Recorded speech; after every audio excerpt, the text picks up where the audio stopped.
Bonjour à tous. Je vous propose de démarrer notre webinaire. Donc, enchantée, je me présente. Donc, je suis Camille Lavigne, donc, je suis chargée de projet à l'APPA, donc l'Association pour la prévention de la pollution atmosphérique. Et donc, ce matin, on organise un webinaire sur le thème de la qualité de l'air et du brûlage des déchets verts. Donc, pour ce webinaire, j'accueille plusieurs intervenants avec nous ce matin. Donc, au programme, après une petite introduction de ma part, on aura une intervention de Stéphane Gabé, donc, qui est maître de conférence en santé publique à l'Université de Lille, donc, qui nous parlera des polluants, de leurs sources et de leurs impacts sur la santé. Ensuite, on aura une intervention donc, de David Van Robé, qui est donc chargé de mission Air Énergie à l'Adréal Hauts-de-France. Donc, il nous fera un rappel sur la réglementation concernant le brûlage des déchets verts. Ensuite, donc c'est moi qui vais vous présenter. Donc, on a fait à la PPA un kit de communication à destination du grand public.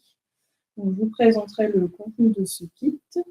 Et ensuite, on va passer à des retours d'expérience. Donc, une première de la part de l'association des planteurs volontaires, donc, qui accompagne les agriculteurs de la plantation à la gestion durable des haies, donc par Raphaël Mérès, qui est mon chargé de mission au sein de l'association. Et ensuite, deux retours d'expérience de collectivité. Donc, la première de la communauté urbaine de Dunkerque, qui va nous présenter un peu un tour d'horizon de leurs différentes actions en prévention de déchets verts. Et enfin, une deuxième retour d'expérience de collectivité, donc à 3 voix, donc avec du coup Michel Duvaux, qui est élu délégué à environnement, transition écologique, énergie renouvelable, Fabrice Piette, qui est élu délégué à la gestion des déchets, donc, tous les deux à la communauté d'agglomération Maubeuge-Val de Sambre, et Christian Bernard, donc, qui est adjoint au maire de Colleré, délégué à l'environnement, qui nous présenteront donc leurs actions. Alors, juste avant de démarrer, de passer la parole donc, à Stéphane, je vous présentais donc l'APPA. Donc, l'APPA, c'est l'Association pour la prévention de la pollution atmosphérique. Donc, on a été créé en 1958. On est agréé donc, par le ministère en charge de l'environnement et de l'éducation nationale. Donc, on est une association nationale avec des comités régionaux. Donc, moi, je fais partie du comité de Hauts-de-France. Et donc, la particularité de notre association, c'est qu'on est une association scientifique. Donc, on bénéficie à l'échelle nationale d'un réseau d'experts bénévoles, dont Stéphane Gabé, qui fera la présentation qui suit, est membre. Donc, on a différentes expertises dans ce réseau de bénévoles. Donc, on a des biologistes, des chimistes, des pharmaciens. Notre président à l'échelle nationale, par exemple, est pneumologue. Enfin, un peu toutes les spécialités concernées par la pollution atmosphérique. Et on est également donc, une trentaine de salariés répartis sur toute la France, le gros de l'équipe étant quand même basé sur l'île. Alors, nos actions, donc, on fait, grâce à l'aide des bénévoles, une veille scientifique. Et ces connaissances scientifiques, on va les diffuser auprès de différents publics sous des formats de formation ou d'actions de sensibilisation comme on peut faire ce matin à travers des webinaires. Donc, ça s'adresse aux professionnels, donc par exemple les professionnels de santé ou encore les collectivités comme ce matin. Alors, quelques chiffres maintenant pour introduire un peu donc, les liens entre brûlage des déchets verts et qualité de l'air. Donc, des chiffres qui sont issus d'études ADEME ou du CITEPA. Donc, en France, il y a 160 kg de déchets verts qui sont produits par personne par an en France. Le CITEPA estime qu'il y a 830 000 tonnes de déchets verts qui sont brûlés par an en France. Donc, il faut savoir que ces déchets verts, généralement, quand on les brûle, la combustion est plutôt mauvaise, ce qui va induire la production de polluants tels que les particules fines, les PM2,5, qui ont des effets nocifs sur la santé. Donc, ce sont ces fameuses particules fines dont vous avez peut-être déjà entendu parler. Santé publique France avait estimé à 40 000 décès par an en France, attribuables à l'exposition de ces fameuses particules fines. Et donc, le secteur résidentiel, c'est le plus gros émetteur de particules fines. En tout, c'est à peu près 52% des particules fines qui sont émises par le secteur résidentiel. C'est notamment dû au chauffage au bois. Mais parmi ces 52%, il y a 6% des émissions qui sont liées au feu de déchets verts. Et bon, on n'a pas forcément l'impression que ça a un grand impact de brûler ces déchets au fond de son jardin, et pourtant, quand on brûle par exemple 50 kg de déchets verts, on émet autant de particules fines dans l'atmosphère que si on avait parcouru 34 000 à 37 000 km en voiture. Donc, ce qui est quand même assez important. Donc, il y a 2 études qui viennent de paraître, qui ont été publiées par l'ADEME au mois de mars.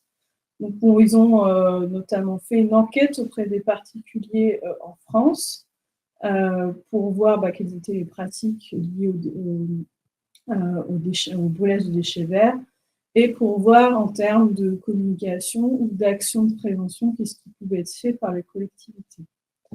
Donc, dans ces études, vous pouvez retrouver sur la librairie ADEME. Donc, par rapport à l'enquête, dans les personnes qui ont été interrogées, il y a 15% des personnes interrogées qui ont déclaré brûler leurs déchets verts. Mais bon, il y a peut-être un biais aussi quand on répond aux questions, parce qu'il y a quand même 1 personne sur 2 qui a déclaré avoir constaté du brûlage à proximité de chez lui. Et parmi donc, ces personnes, 1 sur 2, il n'y a que 5% des gens qui signalent en fait le phénomène.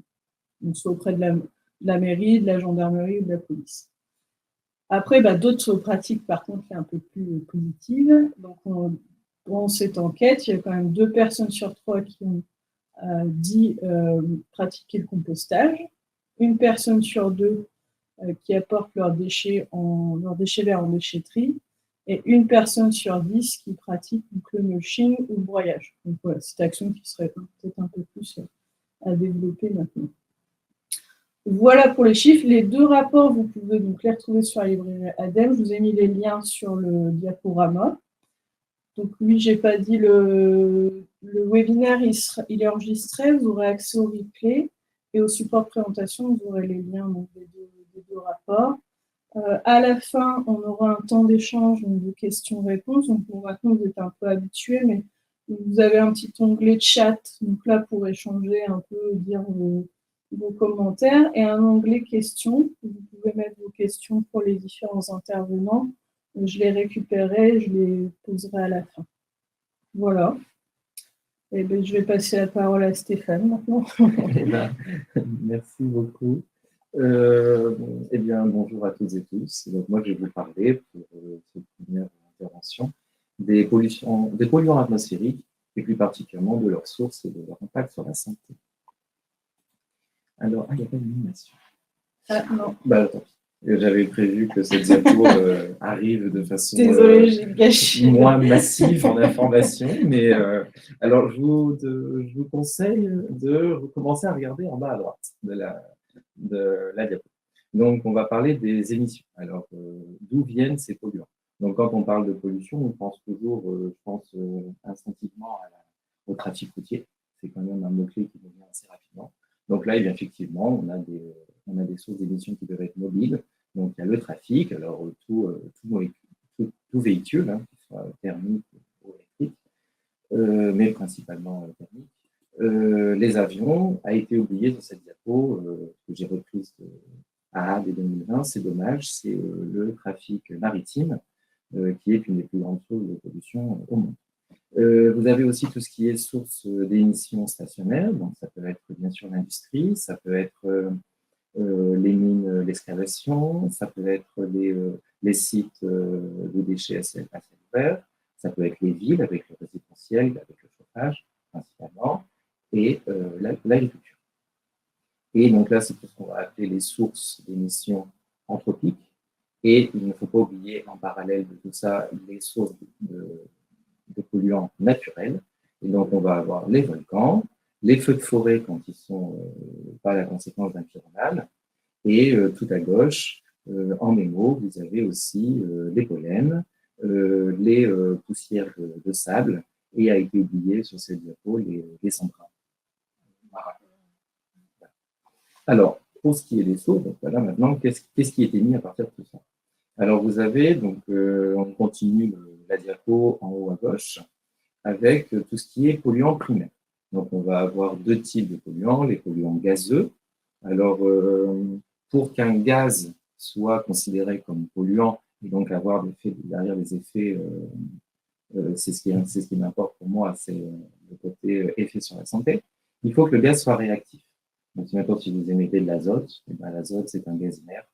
Il n'y aura pas de problème. Ce gaz n'aura pas de moyen de rentrer en interaction avec le parenchyme pulmonaire. Par contre, si c'est un gaz réactif, et souvent c'est lié à la présence d'oxygène dans la molécule, eh bien, il y a un effet actif possible. C'est-à-dire, c'est pour ça qu'on respire, c'est parce que l'oxygène arrive à rentrer en interaction avec le parenchyme pulmonaire.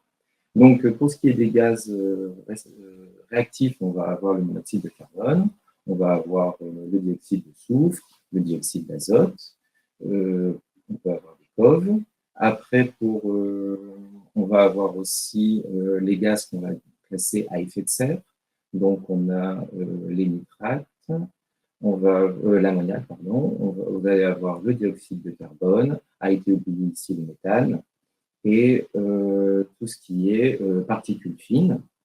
Et les particules fines, en fonction de la finesse aérodynamique de leur diamètre, on va pouvoir avoir des particules qui vont pouvoir rentrer de façon plus profonde dans le système respiratoire, avec les PM10 qui vont s'arrêter au niveau oropharyngé, les PM2,5 qui vont pouvoir atteindre les bronches et les poumons, et enfin les particules les plus fines, qu'on appelle nanoparticules, qui ont la capacité de rentrer dans la circulation sanguine. Sous l'effet des UV, ces polluants primaires peuvent être dégradés en polluants secondaires, et avec notamment la formation, vous voyez en haut à gauche du deuxième nuage, c'est de l'ozone, ou alors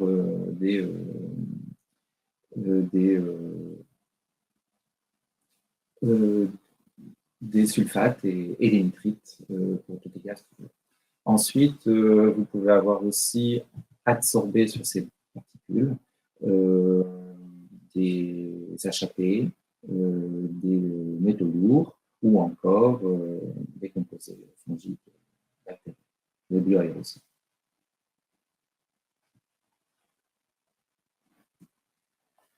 En termes d'émissions, donc si on regarde les données européennes sur les 15 dernières années, alors que pourtant, vous voyez la petite courbe en pointillé, qui est la seule croissante, c'est la courbe du PIB au niveau de l'Europe. Et bien, vous voyez en fait que ça, c'est une très bonne nouvelle, et c'est sûrement la conséquence de toutes les actions qu'on mène contre la pollution de l'air. On voit que les émissions de polluants diminuent de façon assez monotone depuis ces 15 dernières années, en prenant l'ensemble des polluants. Alors là, on parle d'émissions, donc des polluants primaires. Donc, il n'y a pas sur cette courbe l'ozone, qui a une tendance un petit peu plus originale, qui diminue quand même, mais malgré tout, avec les effets du réchauffement climatique et l'augmentation du nombre de jours d'ensoleillement par an, a tendance en fait à l'augmentation, ou on va dire à une moindre diminution. Si on regarde les émissions de polluants qui vont pouvoir être absorbés sur les particules, donc on pense aux HAP, au cadmium et tous les métaux lourds, eh bien on a la même tendance, pareil, une diminution qui va en fonction des espèces entre moins 20 et moins 60%, alors que le PIB a toujours de la même façon augmenté. Si on regarde maintenant par secteur, alors, donc là, ça ne devient pas facilement lisible, je suis désolé. On voit, alors je voulais vous montrer en priorité, ça ce sont des stats européennes, et j'ai mis en surbrillance les sources majeures d'émissions, avec entre parenthèses les correspondances françaises. Donc si on regarde, est-ce que vous voyez mon compte? Non. Est-ce que je peux avoir un pointeur pour compenser le manque d'animation? Non. Non, mais là, non plus. Donc, c'est pas grave. Eh ben, on va peut-être passer très très vite là-dessus. Retenons qu'en bleu foncé, c'est le secteur agriculture. Et on voit que l'agriculture est la première source d'émissions massives d'ammoniac, de coffres non méthaniques, juste en dessous, et tout en bas de méthane. Retenons que le bâti, qu'il soit résidentiel, commercial ou institutionnel, c'est-à-dire en jaune clair, c'est une source majeure de monoxyde de carbone, c'est la deuxième ligne, et dans la deuxième moitié, on voit les particules fines et PM2,5 et PM10. Voilà. Donc vous voyez ici là, à peu près quand même l'équilibre entre les stats européennes et les stats françaises. Petite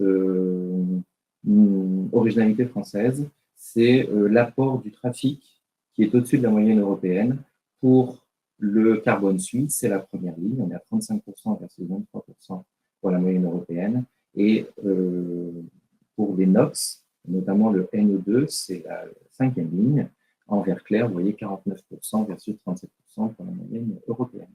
D'ailleurs, le NO2 est considéré comme le meilleur traceur du trafic.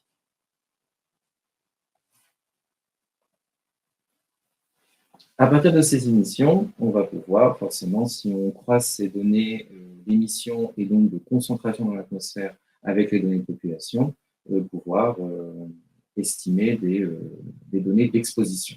Et pour ce qui est de l'exposition chronique, donc en Europe, on a les valeurs réglementaires que vous devez tous connaître, qui sont des moyennes annuelles pour les PM et pour le NO2, et des moyennes à la saison pour l'ozone.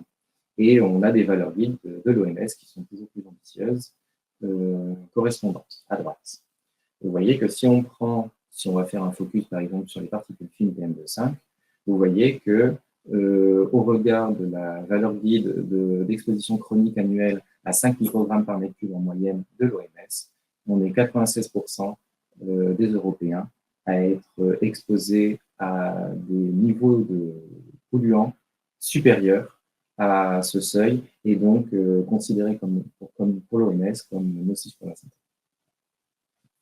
Si on regarde maintenant les variations géographiques à l'échelle de l'Europe et des pays alentours, eh bien vous voyez que donc c'est les points bleu foncé qui correspondent à des valeurs inférieures à la valeur guide de l'OMS. Vous voyez qu'ils sont assez rares. Au contraire, on est quand même, et ça c'est plutôt rassurant, en France, massivement sur du bleu clair, c'est-à-dire entre 5 et 10, donc on n'en est pas très loin. Et pour ce qui est de l'Union européenne, on voit que les valeurs réglementaires de l'Europe ne sont pas respectées en moyenne, principalement au niveau de la plaine du Pô en Italie et dans la zone industrielle de Cracovie, au sud de la Pologne. L'exposition doit être suivie de façon réglementaire par des associations. Donc en France, c'est ATMO.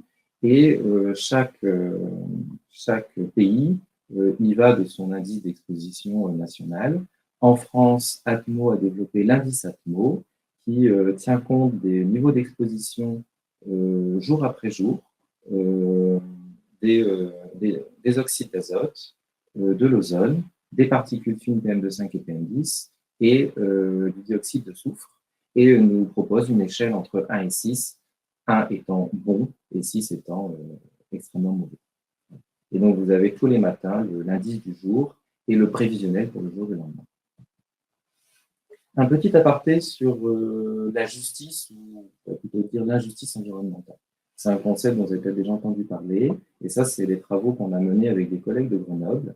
Donc, au niveau de l'échelle de la métropole grenobloise, vous voyez la carte ici à droite, vous avez le niveau de défaveur sociale du quartier. Donc, vous voyez que les quartiers au fond de la cuvette grenobloise sont plutôt défavorisés, et plus on monte sur les coteaux, plus la faveur sociale est plutôt positive. On a stratifié les niveaux d'exposition à la pollution aux particules fines à l'échelle de la métropole, donc qui est en moyenne de 13,9 microgrammes par mètre cube à l'année, on les a stratifiés par niveau de défaveur sociale. Vous voyez qu'on a quasiment un gradient linéaire. Donc, si vous avez en 10, hein, les quartiers les plus défavorisés étant aussi les plus exposés à la pollution de l'air. Donc, on peut avoir aussi derrière, au-delà des effets d'exposition et avoir donc des effets sanitaires néfastes, on peut avoir aussi une dimension socio-économique conjointe. Alors, c'est très spécifique à la métropole de Grenoble. Ça, je dirais que c'est important de décrire pour chaque métropole, chaque agglomération, quel est le profil de justice environnementale, puisque c'est très spécifique. Si vous regardez à Lyon, on aura un effet couteau en cloche. À Paris, c'est pareil. Donc, c'est très spécifique. Donc, le cas de Grenoble, parce que je le connais, je l'ai étudié, et en plus, il est vraiment particulièrement différent. Pour ce qui est des effets sur la santé, donc ils sont très variés. On peut avoir des effets systémiques, donc là c'est tout en haut de la diapo, donc avec notamment des effets de stress oxydatif et à terme le développement de cancer.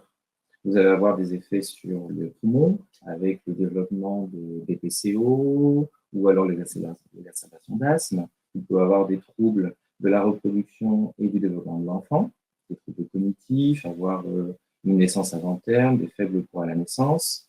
On peut avoir du côté à droite de la diapo des effets sur le cerveau avec notamment des AVC, sur le cœur avec l'infarctus ou problèmes de perfusion myocardique et de façon cardiovasculaire en général, avec augmentation de la tension, athérosclérose.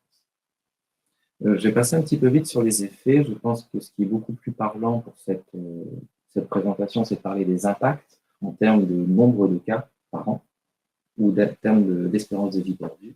Et donc, pour pouvoir mesurer à partir d'un effet un impact, souvent on a tendance à confondre les deux mots en paradis de langage, pourtant ce sont deux choses différentes. L'effet, c'est ce qui relie une exposition à un événement de santé. L'impact, c'est ce qui permet de traduire dans une population le nombre de cas liés à cet effet. Et donc, comment on calcule un impact sanitaire? C'est on fait ce qu'on appelle une EQUIS, une évaluation quantitative de l'impact sanitaire.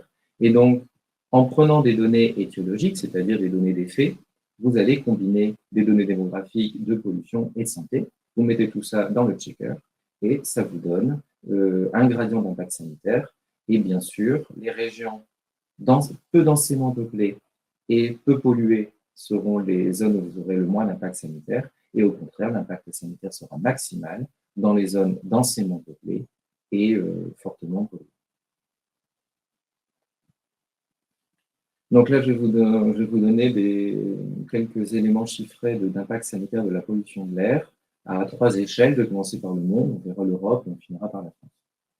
Alors, à l'échelle du monde, c'est 7 millions de décès par an, principalement liés à des AVC, des infarctus et des cancers du poumon, de la BPCO et des infections respiratoires. Vous voyez que sur ces 7 millions, c'est 4 millions en Chine, en Inde et en Océanie, forcément, puisque ce sont les pays les plus peuplés du monde. Donc, comme je vous ai dit juste avant que dans les KISS, une des composantes de l'impact, c'est la densité. Et bien forcément, c'est dans ces pays où on va avoir le plus gros impact, au-delà des niveaux qui sont aussi les plus élevés du monde. Un petit aparté sur l'air intérieur. L'air intérieur, vous voyez, sur les 7 millions, c'est 3,2 millions de décès. Donc, on est un petit peu en dessous de la moitié. Donc, il ne faut pas ignorer l'impact de l'air intérieur sur la pollution de l'air total, toujours avec en tête de liste, vous voyez, pour plus de 50% des problèmes de santé, c'est des AVC et des infarctus. Donc, c'est vrai que quand on parle de pollution, on pense toujours de façon intuitive à des effets pulmonaires, mais finalement, les effets pulmonaires arrivent en deuxième position après les troubles cardiovasculaires. Et là, on voyait 19% pour la BPCO, 6% pour le cancer du poumon et 21% pour les affections respiratoires des voies basses. Pour ce qui est de l'Europe, en termes de mortalité, on va avoir à environ 240 000 décès prématurés attribuables à l'exposition chronique au PM2,5. environ 50 000 attribuables à l'exposition chronique au NO2. Et pour ce qui est d'exposition aiguë, donc là, on va plutôt regarder l'ozone, avec les pics d'ozone, surtout en été. Et là, on est plutôt à 24 000 décès par an. Je vous ai surtout parlé de mortalité jusqu'à présent. Il ne faut pas oublier qu'il y a aussi des effets sur la morbidité qui va être en fait liée derrière à une perte de qualité de vie et de vie en bonne santé. Et pour l'Europe, par an, on estime à 176 000 années de vie vécues avec une incapacité liée à une maladie pulmonaire obstructive chronique, autrement dit la BPCO. Et ça, c'est en lien avec l'exposition chronique aux particules fines. On va avoir quasiment autant lié à un diabète de type 2, lié avec le NO2. Alors, le diabète de type 2, on en parle depuis assez récemment, ça fait moins de 10 ans que le diabète de type 2 a été associé à la pollution de l'air. Et donc, vous voyez maintenant, l'Agence européenne de l'environnement tient compte dans ses équisses de l'effet sur le diabète de type 2. Et enfin, pour l'exposition aiguë à l'ozone, on est à peu près à 12 000 personnes admises à l'hôpital pour des affections des voies respiratoires. On va finir avec la France. Donc, en termes de mortalité, donc là, c'est sûrement une statistique que vous avez lue partout dans les journaux, c'est 48 000 morts par an, 15 mois d'espérance de vie perdue à 30 ans, qui a été estimé en 2020 à 40 000 morts, et comme le redisait Camille en intro, et ce qui correspond à peu près à 8 mois d'espérance de vie perdue à titre individuel. 48 000 morts, c'est à l'échelle du pays. À titre de comparaison, je vous dis que le tabac, j'ai repris les stats de l'INCa et de Santé publique France, c'est 60 000 morts par an. Ce qui fait de la pollution de l'air le troisième assassin français, après donc le tabac en première position, l'alcool en deuxième et la pollution de l'air en troisième.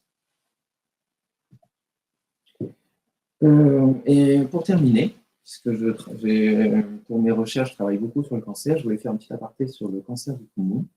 Eh bien, le cancer du poumon, il y a une publi qui est sortie en 2019, calculant l'impact sanitaire de la pollution atmosphérique sur le cancer du poumon en France. Et ils ont estimé que c'était environ 1500 nouveaux cas de cancer du poumon chaque année qui pouvaient être attribués à la pollution atmosphérique, c'est-à-dire environ 3,6% du diagnostic annuel. Donc là, pour le coup, on est très très loin des effets du tabac. Le tabac, c'est à peu près 85% des cas qui lui sont attribuables de cancer du poumon. La pollution de l'air, on est plutôt autour de 5%. Et enfin, le cancer du sein. Alors, le cancer du sein, c'est tout à fait une nouveauté au niveau de la recherche et de la reconnaissance des effets sanitaires de la pollution de l'air. Si vous regardez les taux d'incidence par région métropolitaine en France de l'incidence du cancer du sein, on voit que le trio tête, c'est l'Île-de-France, l'Île-de-France et le PACA. Et si vous regardez les niveaux, par exemple en haut à droite des PM10, ben vous voyez très bien que ce sont aussi les régions où on voit les niveaux les plus élevés de PM10 et on revoit un petit peu le même profil pour le NO2. Donc là, forcément, de façon assez légitime, on a envie de se poser la question, est-ce qu'il n'y aurait pas un lien entre les deux? Et donc, c'est ce qu'on a fait avec mes collègues. Et on a fait donc une méta-analyse qui nous a permis de mettre en avant une relation d'augmentation de 2,3%, vous voyez tout en bas sur le ligne en jaune, de 2,3% du risque d'avoir un cancer du sein pour chaque augmentation de 10 microgrammes par mètre cube des expositions au NO2 en moyenne. Si on reprend ce chiffre de plus de 2,3% de risque, donc c'est le chiffre que j'ai repris à droite, de ma diapo en haut, combiné aux 52 000 diagnostics annuels de cancer du sein et les niveaux de pollution en France, ça se traduit, comme vous voyez en bas à gauche, par 1677 cas de cancer du sein annuel, soit 3,15% des diagnostics annuels. Autrement dit, c'est plus que le cancer du poumon, où on était autour de 1400. Si ça vous intéresse, vous pourrez retrouver tout le détail de cette étude en flashant ce QR code. Merci pour votre attention.